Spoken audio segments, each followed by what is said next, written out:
पंजाब में इस बार का लोकसभा चुनाव बेहद दिलचस्प होने वाला है। हालांकि अभी तक चुनावी माहौल शांत है, लेकिन तीसरे चरण के मतदान के बाद पंजाब में दिग्गजों की सभा होंगी और सियासी पारा गर्म होगा। रिपोर्ट आपकी।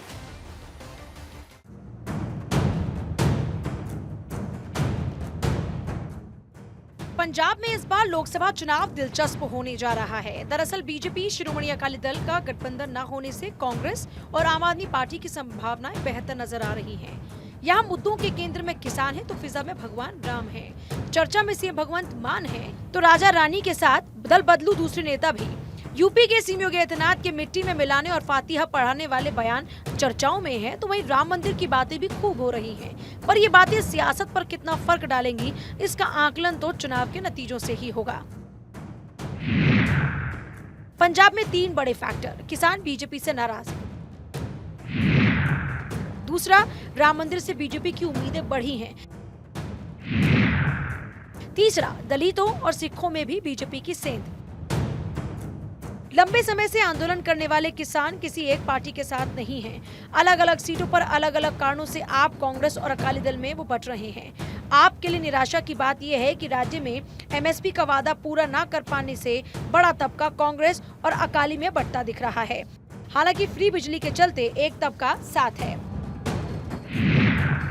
राम मंदिर से बढ़ी है बीजेपी की उम्मीदें। राजनीतिक विश्लेषकों का मानना है कि यहां सभी 13 सीटों पर चतुष्कोणीय मुकाबला होगा। अलग अलग फैक्टर की वजह से आप, अकाली दल, कांग्रेस और बीजेपी सभी सीटों पर लड़ते दिखेंगे।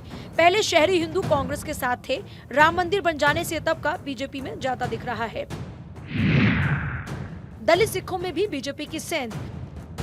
दलित मतदाता पहले कांग्रेस और अकाली दल में बटे थे, इस बार रुझान भाजपा की ओर भी दिख रहा है।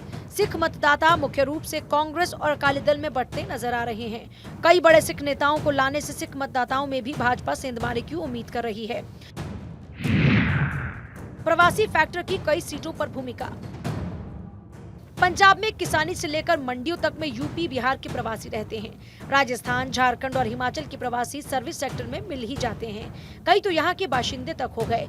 लुधियाना, जालंधर और अमृतसर की फैक्ट्रियों में प्रवासी बड़ी तादाद में हैं। राजनीतिक विश्लेषकों का मानना है कि विधानसभा चुनाव में कई सीटों पर प्रवासी बड़ा फर्क डाल देते हैं, लेकिन लोकसभा क्षेत्र का दायरा बड़ा होने से वो बात नहीं। 2022 में तत्कालीन सीएम और कांग्रेस नेता चरणजीत सिंह चन्नी ने प्रवासियों के खिलाफ बोल दिया था, तब प्रवासियों ने आपका साथ दे दिया। इस बार प्रवासी राम राम भज रहे हैं। चौथे चरण के मतदान के बाद यहां सभी दलों के नेताओं का एक साथ फोकस बढ़ने की उम्मीद है और असली रंग तो तब चढ़ेगा जब दशकों बाद बगैर किसी गठबंधन लोकसभा चुनाव की असली जंग यही 4 मुख्य दलों के बीच नजर आने वाली है। Bureau report, Bharat 24।